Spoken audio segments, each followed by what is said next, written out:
अस्सलाम वालेकुम dear teachers, कैसी हैं आप? उम्मीद करती हूँ बिल्कुल खैरियत से होंगे। और आज जब बच्चों को आपने तफहीम पढ़ाई है, ईद का दिन पूरा पढ़ाया है, उसने किस तरह से सेलिब्रेट किया, उसके बाद जो सवालात थे पहले आप बच्चों से वो सबक सुने, उसके बाद उसके मुतल्लिक सवालात सुने, बच्चों से सवाल पूछें, बच्चे वो सवाल के जवाब देंगे। उसके बाद आप बच्चों को लिखाई की तरफ लेके आएँ। लिखवाने के लिए आपने बच्चों को जो जवाब होंगे वो पहले आपने वो जो कंटेंट आपने पढ़ाया है उसमें से बताएं कि ये इसका जवाब है, उसके बाद उसको लिखने की प्रैक्टिस करवाएं।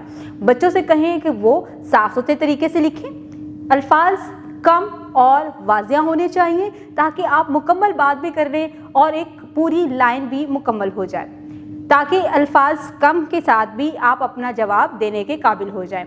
इसके बाद क्लास वर्क में भी बच्चों की तवज्जो को आप मज़कूर रखें, होमवर्क दें, क्लियर इंस्ट्रक्शन लिखें, बच्चों को बताएं कि उन्होंने घर वालों को कैसे इन्वॉल्व करना है इसमें, और पूरे दिन की रूटीन घर जाके कैसे बतानी है। जिस तरह से आज उन्होंने सबक पढ़ना भी सीखा, फिर उसको लिखना भी सीखा है, आप बच्चे ने होमवर्क को भी अच्छे तरीके से मुकम्मल करना है। उम्मीद करती हूँ आपने आज की इस वीडियो से बहुत कुछ सीखा होगा। मज़ीद सीखने और जानने के लिए हमारे साथ रहेगा। मिलते हैं अगली वीडियो में, तब तक के लिए अल्लाह हाफिज़।